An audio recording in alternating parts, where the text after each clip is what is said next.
Assalamualaikum warahmatullahi wabarakatuh.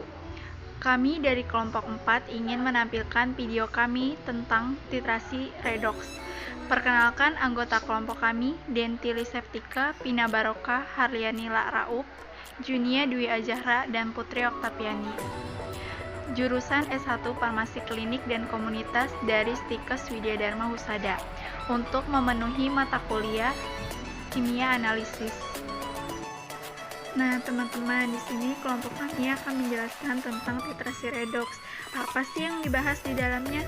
Jadi kami akan membahas tentang pengertian titrasi redox, syarat titrasi redox, macam-macam titrasi redox, serta prinsip dari titrasi redox. Sebelum ke pembahasan yang lebih lanjut, kalian harus tahu pengertian dari titrasi redox. Jadi, titrasi redox adalah metode penentuan kuantitatif yang reaksi utamanya adalah reaksi redox. Reaksi ini hanya dapat berlangsung kalau terjadi interaksi dari senyawa atau unsur atau ion yang bersifat oksidator dengan unsur atau senyawa atau ion bersifat reduktor. Jadi, kalau larutan bakunya oksidator, maka analit harus bersifat reduktor atau sebaliknya. Dalam jurnal Hamdani 2011. Titrasi redox banyak dipergunakan untuk penentuan kadar logam atau senyawa yang bersifat sebagai oksidator atau reduktor. Titik akhir titrasi dalam titrasi redox dapat dilakukan dengan membuat kurva titrasi antara potensial larutan dengan volume titran, potensiometri, atau dapat juga menggunakan indikator. Reaksi redox secara luas digunakan dalam analisa titimetri, baik untuk zat anorganik maupun untuk zat organik.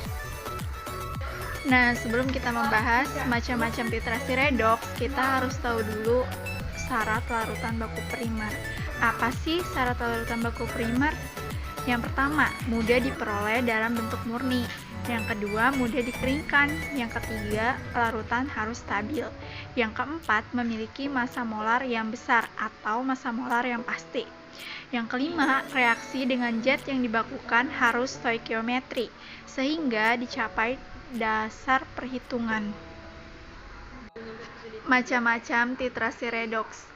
Berdasarkan jenis oksidator atau reduktor yang dipergunakan dalam titrasi redox, maka dikenal beberapa jenis titrimetri redox, seperti iodimetri, iodometri, permanganometri, dikromatometri, nitrimetri, serimetri, bromometri, dan bromatometri.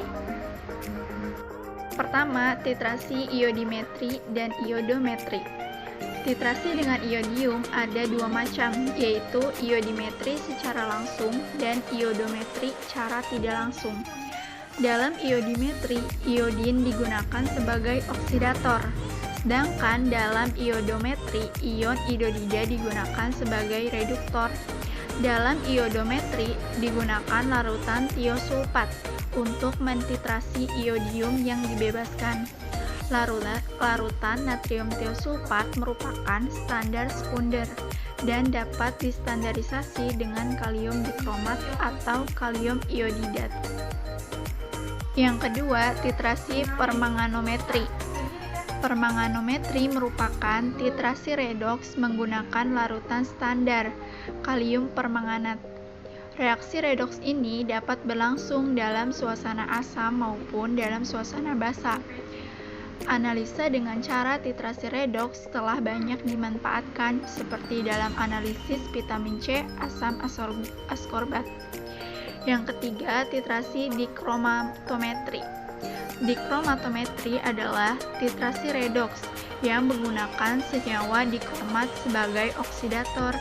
Senyawa dikromat merupakan oksidator kuat, tetapi lebih lemah dari permanganat. Kalium dikromat merupakan standar primer.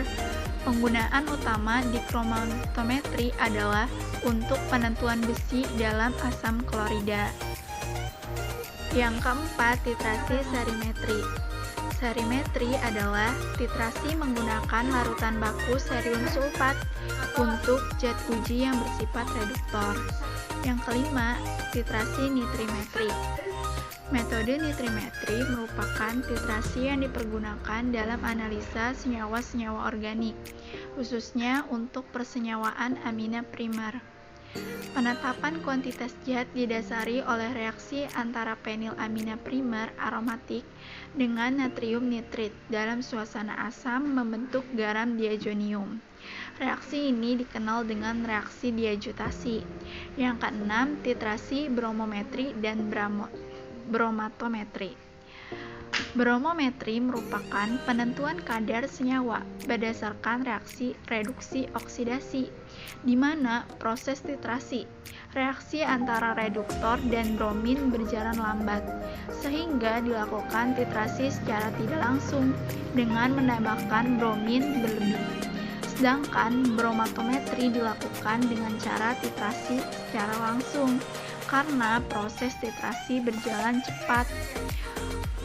Bromatometri merupakan salah satu metode oksidimetri dengan dasar reaksi oksidasi dari ion bromat Br03.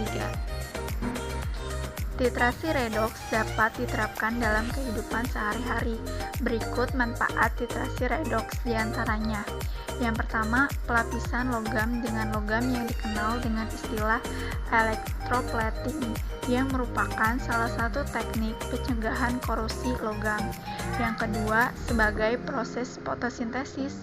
Yang ketiga, proses pemutihan dengan menggunakan NaCl. Nah, kalian tahu nggak sih kegunaan titrasi redoks?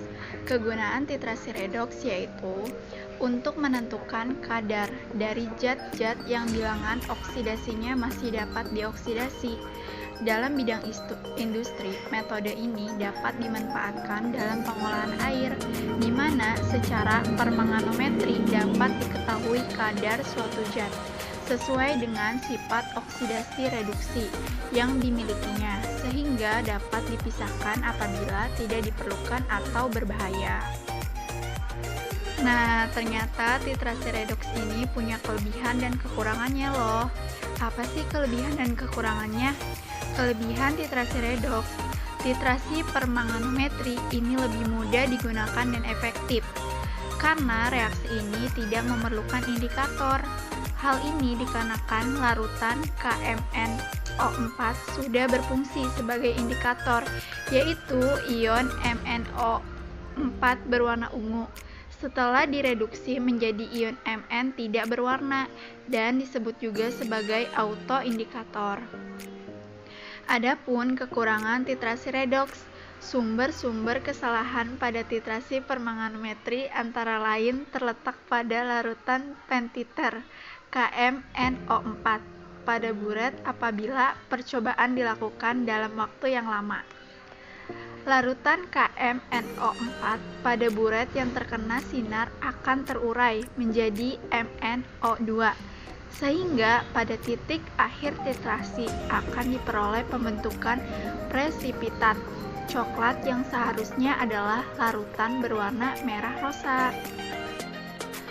Faktor yang mempengaruhi titrasi redoks. Faktor-faktor yang mempengaruhi pembentukan lapisan oksidasi reduksi yaitu sebagai berikut. Yang pertama, adanya faktor pencarian dari lapisan di dalam tanah yang menyebabkan tanah membentuk lapisan oksidasi dan lapisan reduksi. Yang kedua, adanya zat-zat protein yang berhubungan langsung oleh mikroorganisme yang sangat berperan penting dalam proses oksidasi reduksi dalam tanah. Beberapa faktor yang mempengaruhi kecepatan reaksi, antara lain konsentrasi, sifat zat yang bereaksi, suhu, dan katalisator. Nah, teman-teman, kesimpulan dari video tersebut adalah titrasi redoks adalah metode penentuan kuantitatif yang reaksi utamanya adalah reaksi redoks.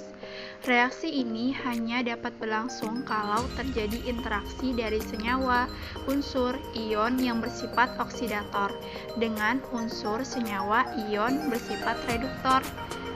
Yang kedua, ada beberapa macam titrasi redoks yang kita kenal. yaitu iodometri, iodimetri, permanganometri, dikromatometri, serimetri, dan nitimetri. Yang ketiga, prinsip kerja titrasi redoks adalah reaksi oksidasi reduksi yang melibatkan penangkapan dan pelepasan elektron. Yang keempat, titrasi redoks biasa digunakan dalam penetapan besi alam besi dan penetapan klor dalam kaporit. Sekian pembelajaran dari kelompok kami, kurang lebihnya mohon maaf. Wassalamualaikum warahmatullahi wabarakatuh.